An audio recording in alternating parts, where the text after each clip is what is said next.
Hi friends, ఇవాళ ఇటుకల పండుగ అయితే మా గ్రామంలో అయ్యింది ఫ్రెండ్స్. ఇక్కడ వచ్చేసి బాజీ అయితే మోగిస్తున్నారు ఫ్రెండ్స్. ఇక్కడ చూడండి, పెద్ద చిన్నలందరూ డ్యాన్స్లు అయితే వేస్తున్నారు, అలాగే దింసా కూడా వేస్తున్నారు అనమాట. అలా వెళ్తుండగా చిన్నపిల్లలు అయితే డ్యాన్స్ చేస్తున్నారు అనమాట. చూసారుగా, ప్రతి ఒక్కరు చిన్నపిల్లలతో సహా ఇక్కడ పసుపు కుంకుమ పువ్వులు తెచ్చి ప్రతి ఒక్కరికి బొట్లు అయితే ఎడుతున్నారు ఫ్రెండ్స్. చూసారుగా, ఇక్కడ వచ్చేసి పూజా కార్యక్రమం అనమాట. ఈ విధంగా పూజా కార్యక్రమం చేసిన తర్వాత ఇక్కడ గుడ్డ అనేది ఎడతారనమాట. ఇక్కడ చూసారుగా ఈ విధంగా చేస్తారు మా నాన్నగారు ఫ్రెండ్స్. చూడండి, ఇది వచ్చేసి గుడ్డ అనమాట. ఈ ఎగ్గునైతే కుంకుమలతో బొట్టు పెట్టి ఈ గుడ్డునైతే అక్కడ పూజ చేసిన దగ్గర అయితే ఎట్టుకోవాలన్నమాట. ఈ గుడ్డుని చూడండి ఏ విధంగా బొట్టు ఎట్టారో చూసారుగా.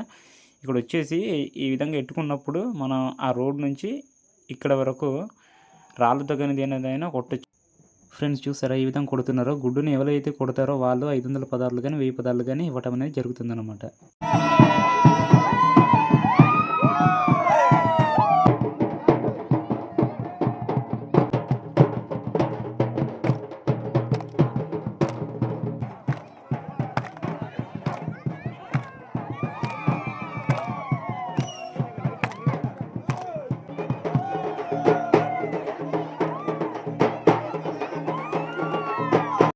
ఫ్రెండ్స్, మొత్తానికి పండుగ అయితే అయిపోయిందనమాట. ఫ్రెండ్స్ చూసారా, జనాలు అయితే చాలామంది వచ్చారనమాట. గ్రామస్తులు ప్రతి ఒక్కరు ఇక్కడ చందా అయితే అడుగుతున్నారు కొట్టిన వాళ్ళకు ఫ్రెండ్స్. ఇక్కడ వచ్చేసి వాళ్ళు ఎవరైతే కొట్టారో వాళ్ళనైతే ఇక్కడ ఈ విధంగా చందా అనేది అడగడం అనేది జరుగుతుందన్నమాట. ఫ్రెండ్స్ చూసారుగా, వాళ్ళ హ్యాపీనెస్ అనమాట. చూసారా, ఇక్కడ కొట్టిన వాళ్ళు అయితే ఇక్కడ 500 అయితే ఆ విధంగా ఇస్తున్నారు. చూసారా, ఈ విధంగా ఇచ్చుకుంటారు అన్నమాట. ఫ్రెండ్స్ చూడండి ఫ్రెండ్స్, వీడియో నచ్చితే మా ఛానల్ని ఫాలో చేసి లైక్ చేయడం మాత్రం మర్చిపోకండి.